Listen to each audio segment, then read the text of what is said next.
I think H2k have really good individual players. I hope that we will be strong enough to stop them. I think the patch prioritizes Forgiven because he's good at pushing turret. But the rest of Unicorn are gonna be gone. That's it. That's the ace.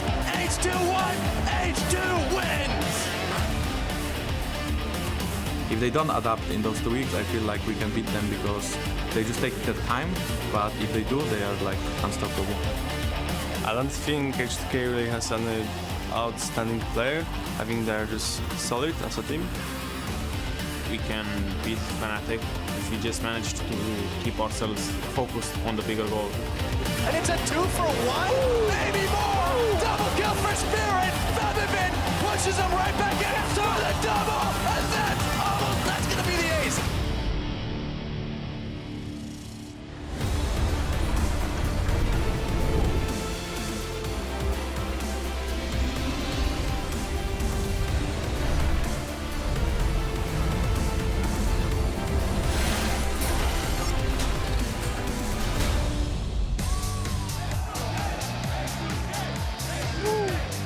Hello everyone and welcome to Berlin, Germany, where we are coming to you live with the second quarterfinal of the EU LCS Summer Playoffs between Fnatic and H2k. After today's best of 5, only one team will be advancing to the semifinals, while the other will be heading home. We have a packed house right here. Good evening. I'm EpicSkillshot supporter, joined at the analyst desk tonight by Mitch Krepo-Voorspoels, Luka Perks-Perkovic, and Paul Soas-Boyer. Welcome, gentlemen. I don't know if it's because of the matchup itself, because of the Twitter banter, because of the legacy, but there's something in the air here today. Yeah, because it's Perks trolling me. Yeah, So no, but thank you very much for joining us. Excited? No problem. You just told me you were very, very hyped. I'm very excited for this match. It's gonna so hyped. Yeah. It's insane. Okay, I guess we're all hyped, so let's take a look at the bracket. Yesterday, the Unicorns of Love also hyped. They defeated the Giants in 4 games, and they will be moving on to face G2 next week. What do you make of that, Perks? I was actually surprised with Unicorn's performance yesterday. They've shown a lot better performance than in the regular season. Like they were good in the later weeks, but versus us, they were kind of faltered, and then they picked it up again. And now they played yesterday really good versus Giants. They did some really good plays, which I didn't expect from them. So it's not gonna be like an easy match for sure, and I'm looking forward to it. What did you think of the UOL yesterday? I think they actually adapted well to the patch, and they're playing a bit more on top lane right now. From VODS get some counter matchup, and they use it well overall, and they're really, I'd say, they go straight for dive. They don't really think too much. They play well as a team, way better than before. Yeah, let's take a look at the championship points, because Giants, although they were out of the playoff race, they still retained some points, as we see there. 20, the lowest, so they will be the lowest seed going into the gauntlet, but they can still make it to Worlds. yeah, if you sweep through the regional qualifier that we dubbed the Gauntlet, they can make it to Worlds in a fashion that like C9 did, you know, last year, just sweep it all the way up to the top. It is, however, highly unlikely. But hey, it's a fantasy story. It can happen. And also, if Fnatic lose today, you will be a very happy man, because then G2 makes it to Worlds. Yay! What happens? So are you betting against them, or? I mean, no. I'm #Wrecking Crew. So it doesn't matter if Fnatic wins or loses.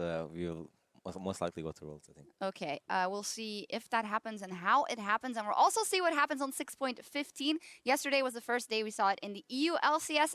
In a competitive play, we looked a lot at the lane swaps, and we saw a lot of 2 versus 2s, but still a lot of moves to top lane, obviously. Yeah, there were basically 2 series-defining moments. This is at the end of a lane swap that you saw from the Unicorns. Kind of, they had to push on bot lane, sent their bot lane to the top, and then they kind of leaned on the advantage that they already had. You know, Kennen was already winning in the matchup, so they kind of pushed through and got a kill.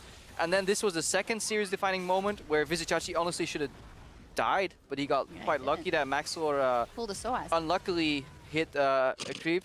I mean, Soaz is teleporting out, you know, that's the difference. Yeah, you can't have all the plays named after you.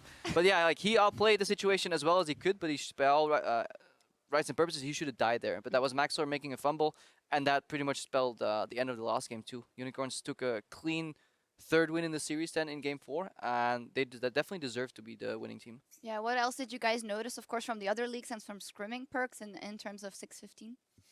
Well, since there's no lane, something it's like a lot more lane oriented, or picking champs that can go through lane and then be more useful, or picking champs that are just strong on lane and have more impact. So I think LCK plays different style than EU though, because LCK already is like in finals. So and the EU plays like more lane pressure champs than LCK, while LCK plays like farm for late champs like on bot lane and mid too. Like they still play Mazahar and Vladimir and stuff. So Yeah, they have a very risk-averse style in LCK. Like they will never like go out on a limb because the slight chance that it may fail and just cost you way more. So they have really passive like bot lanes too that don't really go for kills. They have like Tom Kench on one side, Tarek on the other, but then it results in team fighting. Yeah. What do you think in the top lane? VODS carried yesterday for UOL.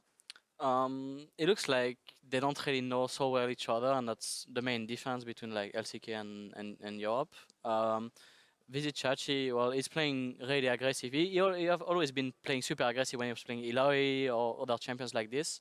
But right now he gets a bit more attention from his jungler, so it helped him a lot during the best of 5, in my opinion. Yeah, we'll see where the priority is today, but with the standard lanes back in fashion, we want to hear from you. Tweet at LL Esports using the hashtag EULCS and let us know which bottom lane do you think will reign supreme today and why. Perks is already wrecking crew, so we'll see what happens. In any case, we'll take a look at your answers later in the day and discuss that. But now we're going to get into the matchup at hand, H2k versus Fnatic. And the big thing here is that one of these teams is not going to make it into the semi-final. Seeing their legacy, that is quite surprising, seeing other teams rise up this split. Yeah, I think the main reason teams like Giants or even Unicorns made it into playoffs is because a lot of teams in LCS kind of fumbled around them, like the likes of Vitality, Origin 2, just not making it to playoffs is a big surprise. And even Fnatic and H2k are doing a lot worse. It's kind of sad to not see them advance, but I mean, deservedly so, you know? Yeah, people are saying, oh, well, it's only because the other teams were bad. Yeah, but like you have to be good yourself, right? What did you think of Fnatic and H2k this split? well, I think Fnatic has had like surprisingly good first weeks, like because everyone else was bad too, so they were like the best out of the worst. So like we were really bad too the first like 6 weeks or something. So but you were well rested after a long vacation. yeah, for sure. I went to. We're trying to kill this meme. No. It's fine. Okay. I like vacation, so. All right. So H2k also, I think they had like a really rough split. I think Freeze and Wonder were not a strong dual lane together, and they have definitely not shown up this season. And I think mostly Ryu also hasn't performed that well the first 7 weeks, and then the last 2 weeks he was a lot better. He was pretty good, I think, but the first 7 weeks he was rather disappointing. And the only games that H2k won was like Jankos hard carrying them, getting 100% kill participation every early game. So yeah, a lot of issues for both teams. Fnatic more specifically, also Daylor most recently leaving, and then Nico de Pico is now coaching. You've had him as a coach before. How do you think this will change the dynamic in Fnatic? Well, Nico have probably a lot more knowledge about the game than Daylor had. Daylor had he had more power in the team, in like how to influence people' ability to perform within the game. As Nico is probably gonna provide more information about other teams and what they can do and help them in-game wise. So we'll see how this can impact their team. Yeah, we'll see what happens. H2k, of course, always has gone through a lot of struggles this year in general, and we do want to focus in on a product of those struggles, the fact that Freeze is struggling with his hand. We have Forgiven stepping in here, and the bottom lane matchup is huge, is incredibly hyped. But how much will it actually decide? Maybe. I mean, this is a really cool matchup with two great players, in my opinion. Both Reckless and Forgiven have their strengths, but we can't forget that the result of a lot of these matchups will be draft and pick dependent. Like, I don't want people to come out of this series and be like, oh my god, X was at a CS lead of 20 over Y if they had like double range versus melee. However, within that scope, we still need to judge how they do. yeah, I agree, and I also think that I don't know how Forgiven will perform because he hasn't been playing that much League. So going from a Overwatch game to League in a very fast transition, I really wonder how will he actually perform. Well, when they came in and they didn't practice, they 5-0'd the week. So with a bit of practice, should it go better or worse? I only Forgiven just gave them some mental buff or something because everyone from H2k just played like 2 times better that week rather than Forgiven carrying them or something, you know? I think it's going to depend a lot more about the foreman rather than Forgiven. It's more that if the foreman can actually lead Forgiven to do something in the game. Like Forgiven is always gonna have a strong individual performance, but he needs people to tell him what to do and stuff in the game. And I think with Prawley as their coach back in like standard lanes, I think it may actually work for them because Prawley is pretty good at like conveying simple macro concepts to his team and like making them do them. And right now there's just like a couple of key plays you need to do, like to push mid dive bot, like swapping your bot around to top. And I think Prawley as a coach is more likely to, in short term, make his team do that than Nico de Pico, for example. Yeah, we'll see what happens. I just got the cue that the players are almost ready for picks and bans. There's one more thing I want to bring up, the mentality of the team. We have some tweets. We actually only have one from Reckless, but for us it was really out of character that Reckless took to Twitter and tweeted so much, and maybe that has to do something with Daylor leaving as well. But Perks and Soaz, as both also adept at social media, is there any way this can influence the way you go into a match? Do you want to win even harder? Perks. I mean, personally, social media is just like most of the time it's just like fun to make the game more hyped or like more fun. So, but for Reckless, I think it seemed like pretty serious or like he really wants to win, you know. But for me, when I tweet before a match, it's just to make the game more hyped or to make viewers feel the hype or just. Thank you for that. Yeah, no problem. Just to make the match feel better, I think. Yeah. Soaz, what do you think? No, I don't think it influences anything. But as you said, like I think for Reckless, it's a bit more serious too. I think for even no matter what he do or says, it's always serious no matter what. So yeah, I think it's gonna be pretty fun match. All right, so we gotta go. So quick predictions. Ooh, actually, I don't know. I legit don't know. Bail out. Or I really don't know too, but I think it'll be 3-2 either team or 3-0 either team. Then I'd rather say I don't know, you know. 3-2 either. Okay, no, I'll get a prediction. Fnatic 3-2. Fnatic 3-2. Hashtag Wrecking Crew. I'd say 3-1 H2k, but it's gonna depend a lot about the first game. All right, whoever wins the first game wins the series. Okay. Yeah, I think so too. Okay, we'll see what happens. We'll track it and we'll see if the games today cause more Twitter banter. The players are almost ready for picks and bans as we head inside the arena. Let's listen in as Fnatic's Yellow Star looks back on the split.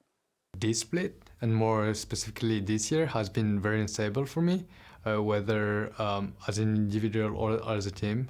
We've met many struggles for the first time. It's really the first year where Fnatic is not like placing at the top. We're meeting like a lot of good teams and we're not performing up to our standards. And we went through like roster changes and we couldn't like find an identity to make a name. And I think even though we're struggling a lot, we are going to do our best for playoffs. We have the reputation of showing up at playoffs, even though we have a mediocre regular season. Now we just have to go all in. Have to go all